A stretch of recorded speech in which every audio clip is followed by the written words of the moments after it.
Buenas tardes, mi compañero, amigo y licenciado Luis Fandiño. ¿Cómo me le acaba de ir? Buenas tardes, profe. Buenas tardes a todos. Bien, muchas gracias a ustedes. Espero que hayan tenido un buen almuerzo. Gracias, mi profe. Profe, pues vamos iniciando como el recorderis con los compañeros de la temática. Los que están ahorita no estuvieron, bueno, algunos estuvieron en la mañana, algunos no estuvieron. Entonces, chévere que nos contaras como un resumen chiquitico de lo que vimos esta mañana, muy breve, para entrar ya al tema de la tarde, que es bien interesante y vamos a continuar con los temas de conflicto armado, tanto a nivel nacional como a nivel internacional, que van a ser punto de referencia para las preguntas del IFEX que seguramente van a salir. Entonces, bienvenido, mi profe.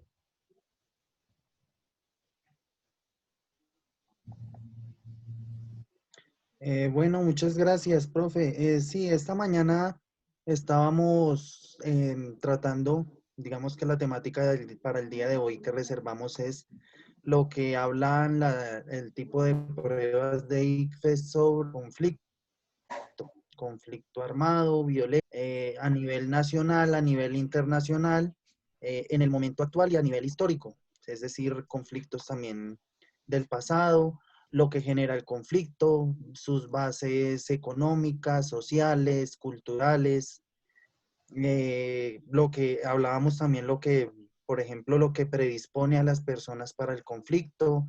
Entonces estaba el tema de la desigualdad, estaba el tema de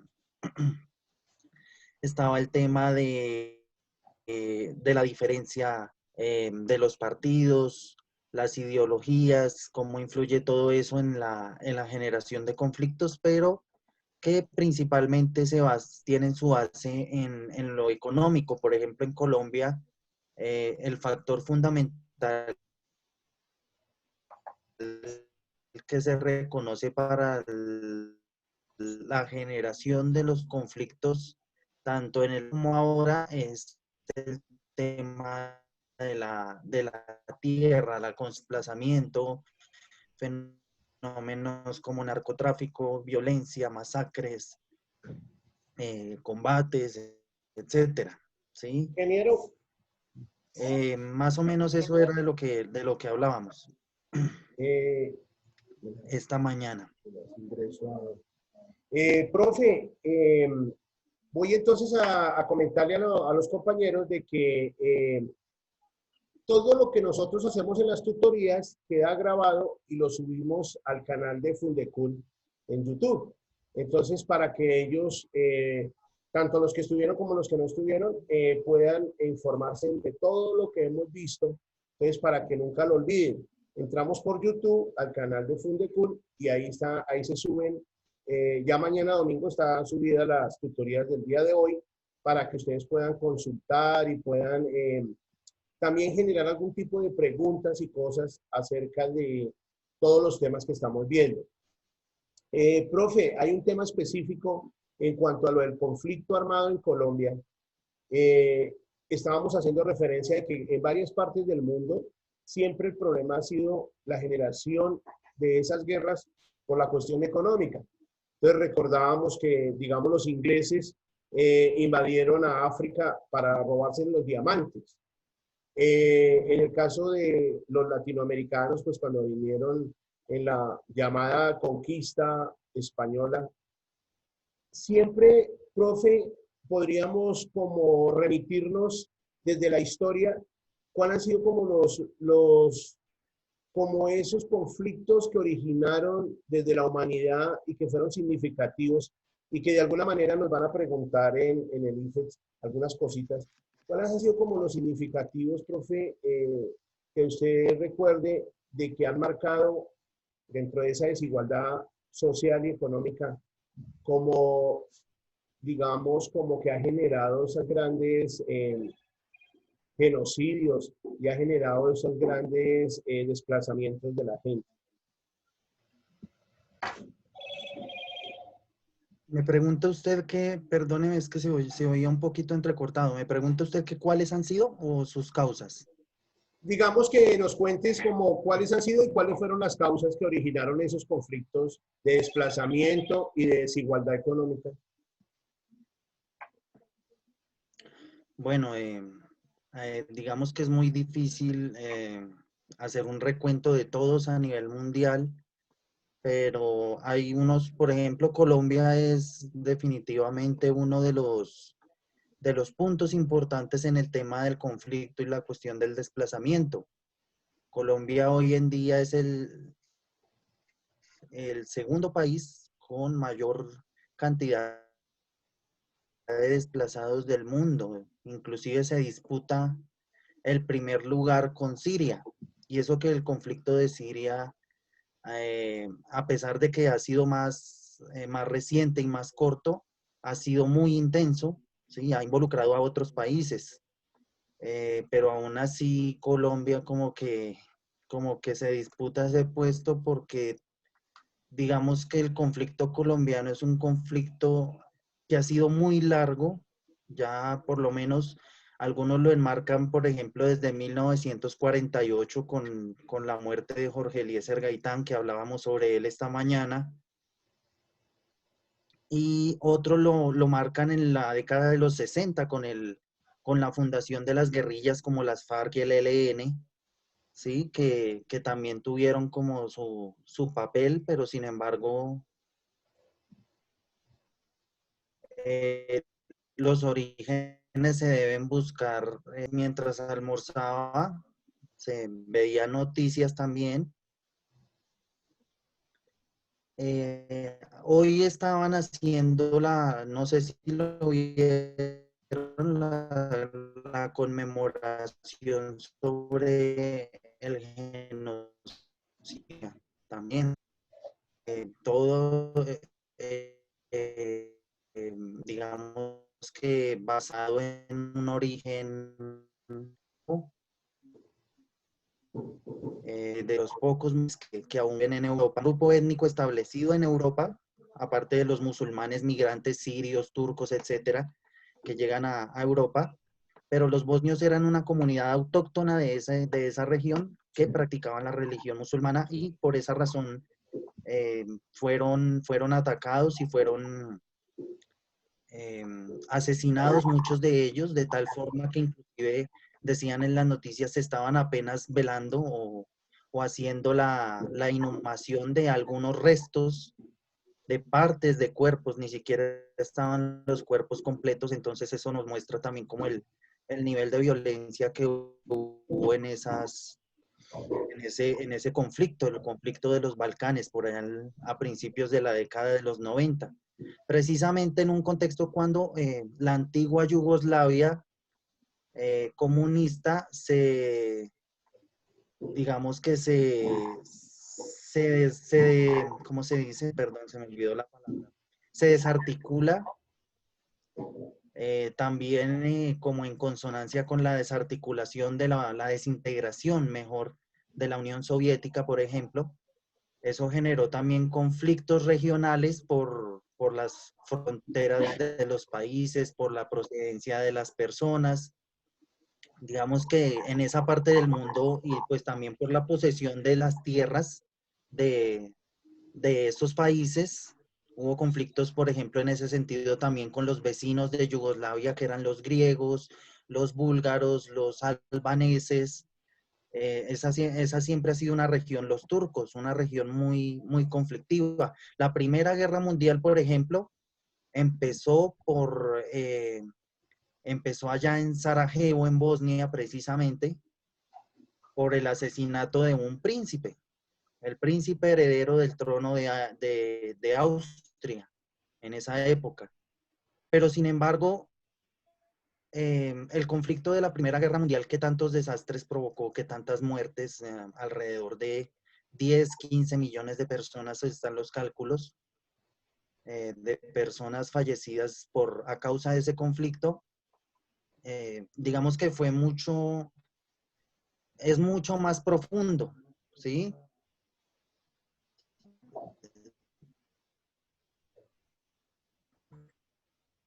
puntualmente se podría decir que pudo haber sido quedado redondo entre Austria y Serbia, porque en esa época eran pretensiones territoriales a ambos países en Bosnia, ¿sí?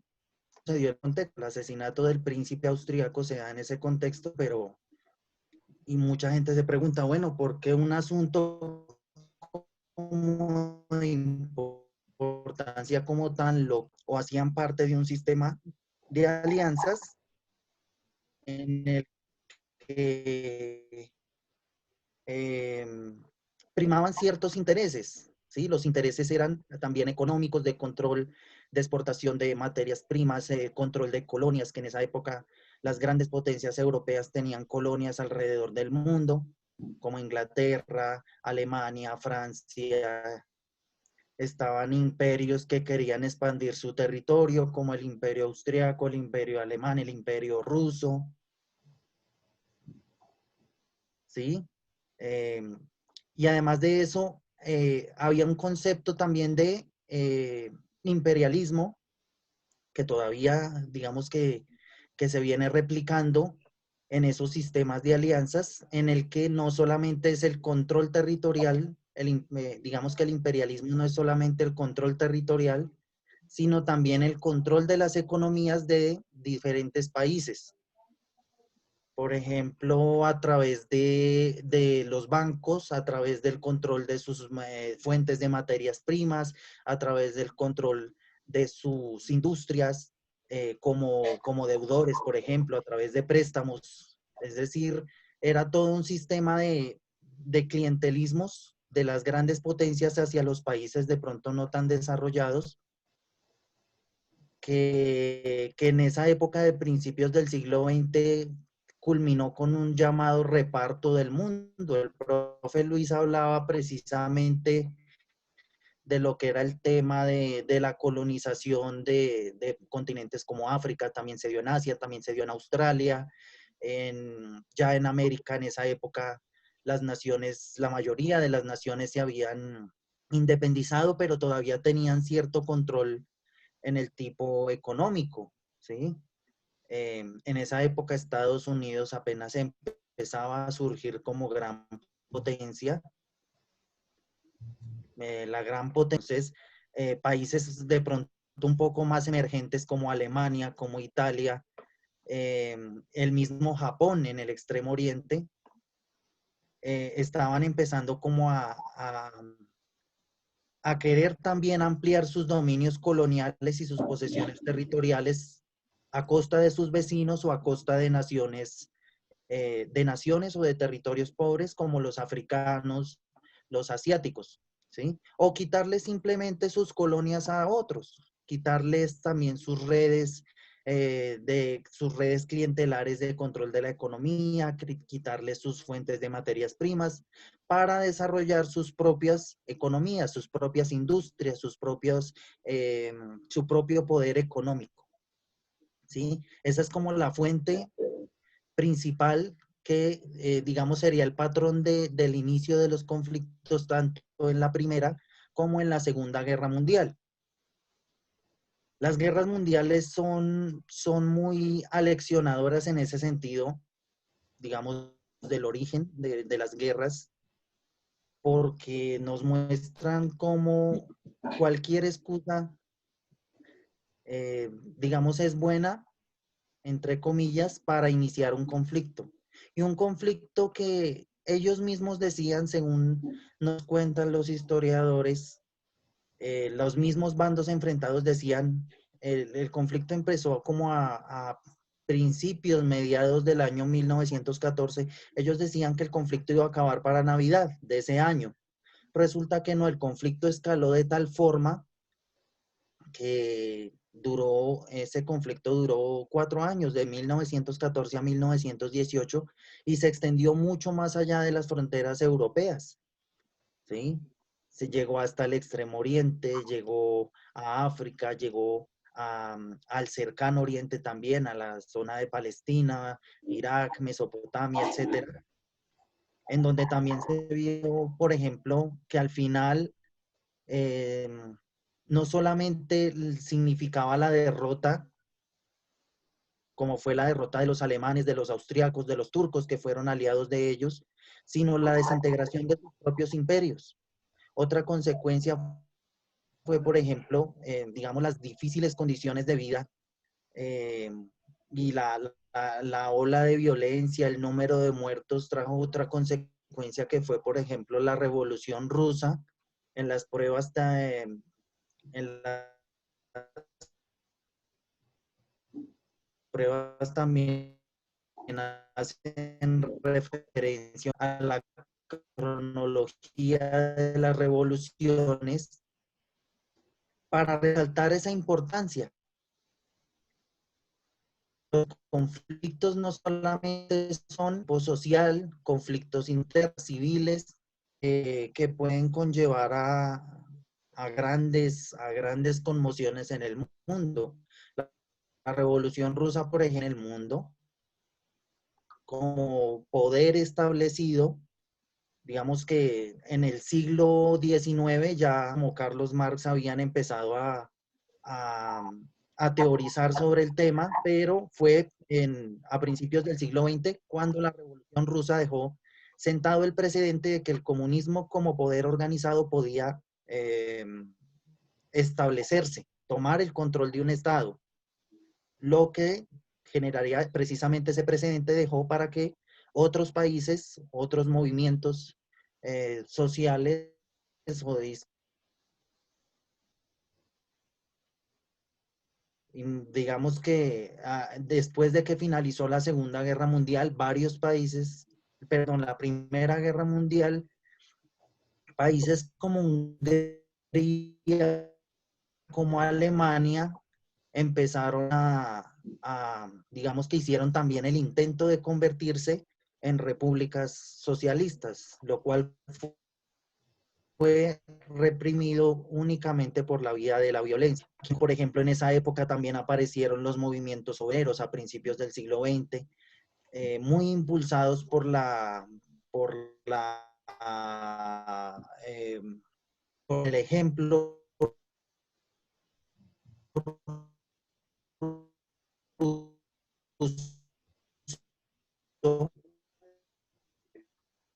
¿sí?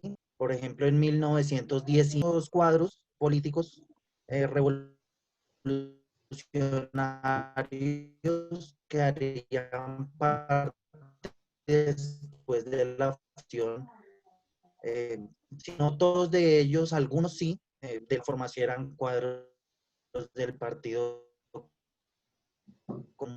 Comunista, Arenas, Fondo Hernández, que eran ideólogos de esos. En Colombia, también, por ejemplo, la Revolución Cubana fue un ejemplo la Revolución Sandinista, también esas revoluciones las mencionan en las pruebas. Entonces, digamos que para nosotros es importante hacer también un encadeto de las repercusiones que las guerras mundiales tuvieron, o los conflictos o las desigualdades tuvieron también en los procesos revolucionarios. La Revolución Colombiana, pues no. Piedritas con... Entonces todo esto como que lleva a un encadenamiento de sucesos en el tema de las guerras mundiales, las revoluciones. Por ejemplo, la Unión Soviética en la Segunda Guerra Mundial, ya como potencia militar, que fue la que hay que hacer justicia a la historia, fueron los soviéticos los que llegaron a Berlín, ¿cierto? En una estadística de las cifras del conflicto de la Segunda Guerra Mundial, él estuvo en la guerra, estuvo en ese territorio, en el territorio soviético, lo que los alemanes llamaban el Frente Oriental. Entonces, y ese también porque desde que terminó la guerra, volvió a suceder lo mismo que al final de la primera, pero a una escala incluso mayor, porque la Unión Soviética, que necesitó sobre toda la Europa del este, lo que llamaba lo que se llamó Esnia, Hungría, Rumania, Bulgaria, Yugoslavia, etcétera, Alemania Oriental, la famosa división del muro de Berlín, se formó en esa época. Es decir, después de una gran conmoción que significó la Primera y Segunda Guerra Mundial, también se hicieron procesos revolucionarios. También de Corea comenzó poco tiempo después.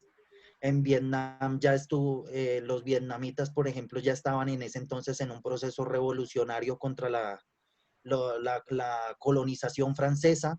Los franceses eran los colonizadores en Vietnam. China expulsó a los japoneses, ¿sí? Y los comunistas chinos con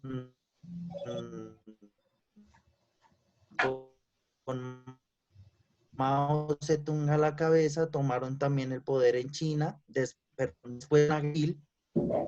Entonces eso también es una consecuencia de más en boca de la gente el tema, pero todavía permanece la posibilidad, por ejemplo, en la cuestión entre China y Rusia con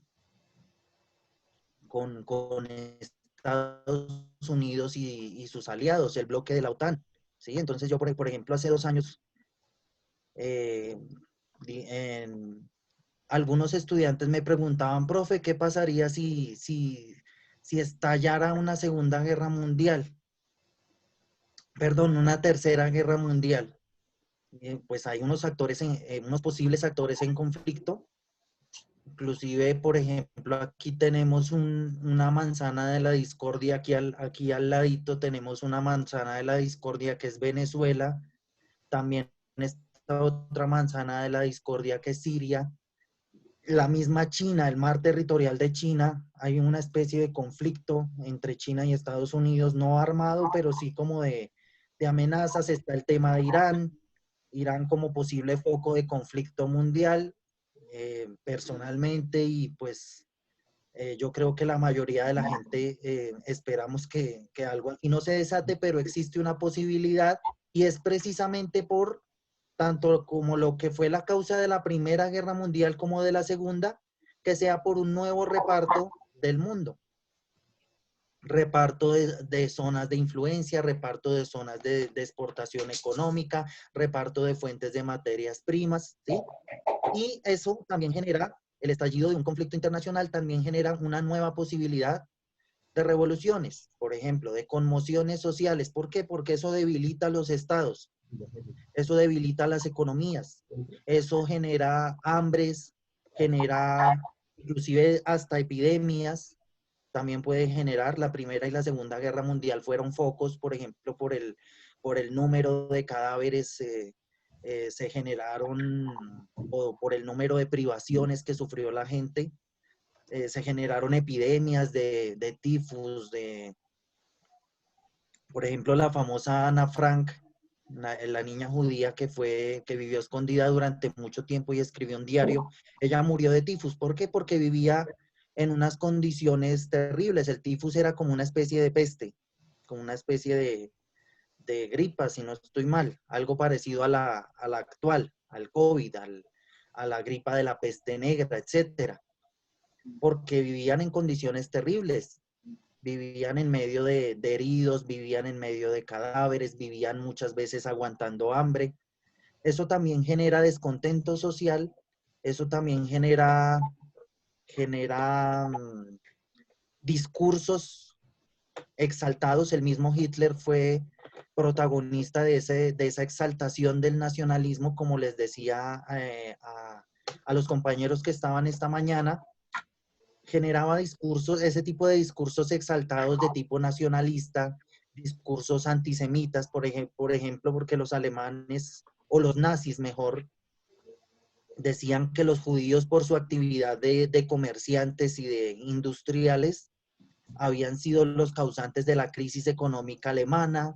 Entonces que para que Alemania volviera a ser un país importante, un país grande económicamente, tenían que deshacerse de los judíos, que los judíos se dedicaban a robar, etcétera, etcétera, ¿sí? Ese tipo de cosas se generan en esos momentos, esa irracionalidad a veces se genera en esos momentos de exaltación, en esos momentos de, de crisis, de desesperación. También comentaba esta mañana el caso de lo que pasó aquí en Colombia, en Tasajera. La gente ignoró el peligro que representaba un camión de gasolina volcado y no le importó y fue a saquearlo, a pesar del peligro. ¿Por qué? Porque también tienen unas privaciones. También tenían una...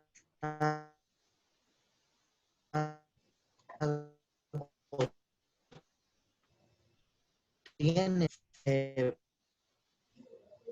francamente equivocadas,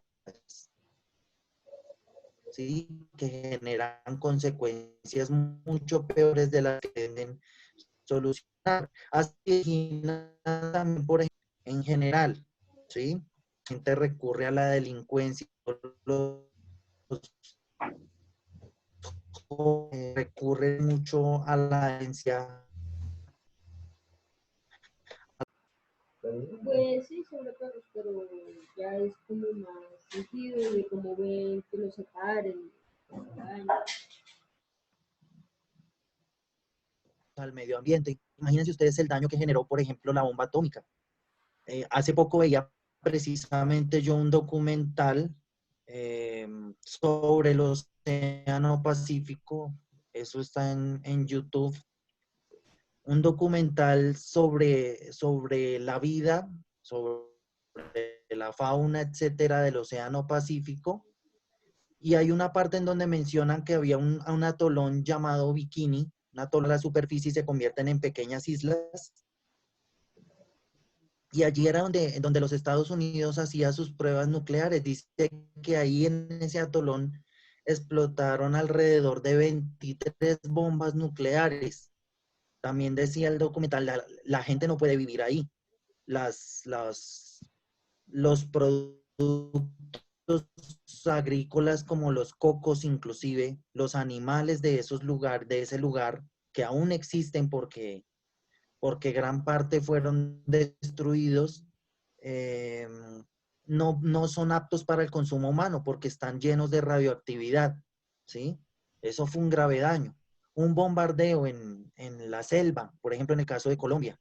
El tema del glifosato también, que forma parte de la erradicación de cultivos, pero a veces se utiliza de forma indiscriminada,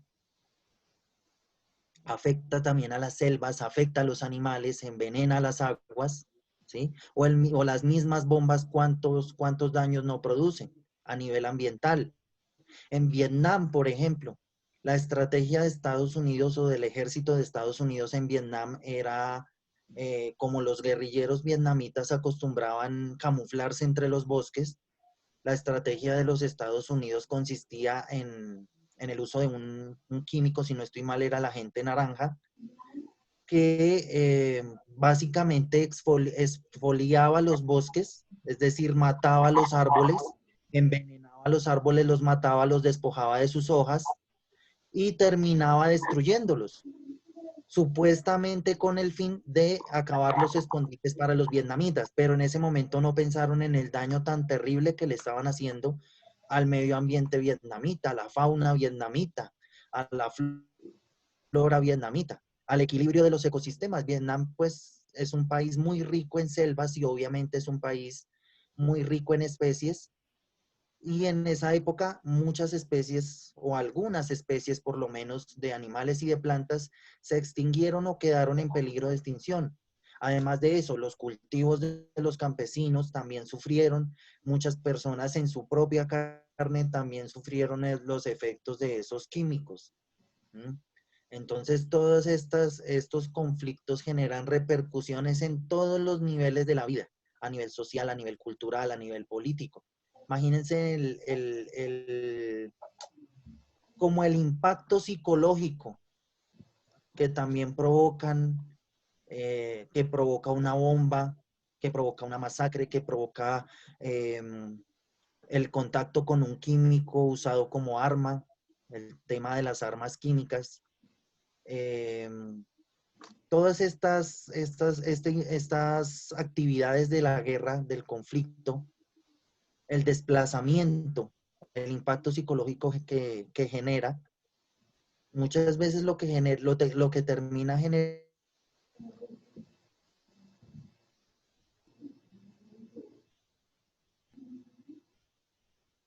lo que motivó la aparición de guerrillas en la época de la violencia liberal y conservadora en Colombia. Lo que hacían los campesinos de los distintos partidos era irse de sus tierras ante el empuje de sus enemigos, tomar las armas y volverse guerrilleros. Y muchos de ellos lo hacían era por venganza, para, para vengar a sus seres queridos asesinados, para vengar que los habían desplazado, etcétera. Entonces, las repercusiones de todo eso son muy profundas y están a todos los niveles. Por eso es importante que nosotros sepamos también, y aquí no lo preguntan mucho, las causas y las consecuencias, las causas, el desarrollo y las consecuencias de los conflictos a nivel nacional, a nivel mundial. Lo que les decía esta mañana, el estudio de la historia es importante por eso. Hay gente que dice, bueno, ¿y a nosotros de qué nos sirve saber lo que pasó hace cientos o miles de años? ¿Por qué? Porque es que hay cosas, la historia a veces tiene la costumbre de repetirse. ¿Cómo se repite? No, no con los mismos protagonistas, no con las mismas, digamos, condiciones, pero sí a veces suceden los mismos hechos.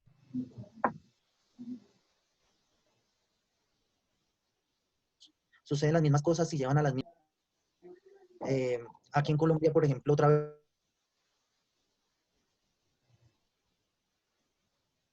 época de la violencia, como sucedía, ahora ya no es liberales y conservadores, sino, por ejemplo, póngale por caso el uribismo y el petrismo, ¿sí? Se están generando ese tipo de cosas otra vez, entonces nosotros tenemos que saber hasta qué punto, independientemente de si a nosotros nos gusta X o Y candidato, yo no estoy haciendo propaganda ni a favor ni en contra de nadie, porque no es mi función, sino que nosotros podamos ver críticamente también qué debemos evitar para que ese tipo de conflictos y ese tipo de violencia vuelva a estallar de forma tan generalizada, a pesar de que ya tenemos un marco de violencia y de conflicto en Colombia. Ya lo tenemos, pero no queremos que vuelva a aumentar como aumentó en esa época, por ejemplo, del año 1948 con el asesinato de Gaitán. Ustedes saben lo que pasó ese día del Bogotazo, que la ciudad quedó prácticamente destruida, ¿no? En una ola de violencia espontánea, ni siquiera era alguien, no era gente dirigida por alguien, porque pues el líder de las masas en ese momento era Gaitán y lo mataron, y la gente se lanzó espontáneamente a la calle para tomar venganza, algunos para tomar el poder. Por ejemplo, en ciudades como Barrancabermeja, en ese día, Barrancabermeja fue tomada el poder de Barrancabermeja fue tomado por los grupos rebeldes que se organizaron ahí, pero como no tuvieron apoyo, digamos, a nivel nacional, o lo tuvieron, pero ese apoyo fue desarticulado.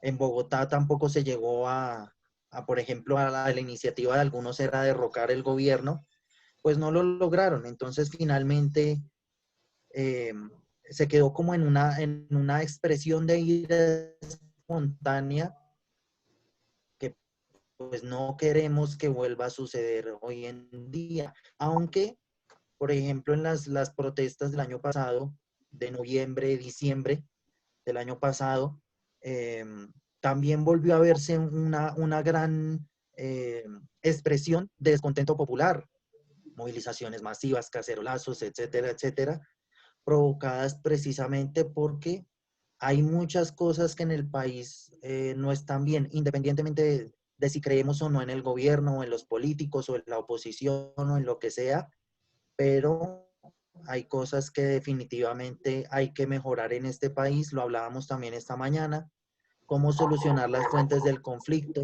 cómo solucionar el tema de la distribución, de la equidad, del tema de la tierra, la reforma agraria, ¿cómo podrían solucionar esos focos de conflictividad y quiénes son los actores que intervienen en esos conflictos? ¿Qué intereses se desarrollan? ¿Sí? Por eso tengamos esa capacidad de estar crítica y objetiva de diferentes puntos de vista, no para volvernos ambiguos y decir que todo vale, sino para, digamos, que tomar las mejores decisiones a futuro. Claro. Eso es, Profe, excúseme, lo sí, señor. interrumpo para hacer una precisión. Eh, ahorita se va a cortar esta, pero entonces volvemos a ingresar para continuar en tu charla. O sea, ahorita ingresamos ya, si se corta en un minuto, volvemos nuevamente, ingresamos todos. Y me gustaría que cuando volviéramos a retomar este tema, habláramos sobre lo del Frente Nacional, cómo se constituyó eso del Frente Nacional y todas esas implicaciones que eso nos va a salir en el IFEX y que estos chicos es bueno que conozcan la historia. ¿Qué es lo del Frente Nacional? ¿Qué implicó para el país? ¿Y qué beneficios y qué desventajas también ha causado en el país? Entonces, me parece que esos temas son importantísimos. Me parece que a veces en el colegio, por el tiempo, la premura o por la preparación o el esquema que tenga el colegio, no se abordan estos temas con la seriedad y con el análisis que tú lo estás haciendo. Entonces, no se preocupen Vale. de que todas estas tutorías se están grabando y los vamos a subir al canal de Fundecuna a partir de mañana. Ya lo pueden consultar, tanto lo que hicimos en la mañana como ahora lo que estamos haciendo en la tarde. Entonces, ya ahorita nos volvemos a conectar nuevamente, profe, y nos volvemos a conectar con todos. Entonces, por favor, se corta la comunicación, pero volvemos a ingresar nuevamente. Sigue, Listo. profe. Sí, sí, creo que ya se está cortando, pero entonces, para hablar del tema para hablar del tema del Frente Nacional hay que tener en cuenta el contexto anterior.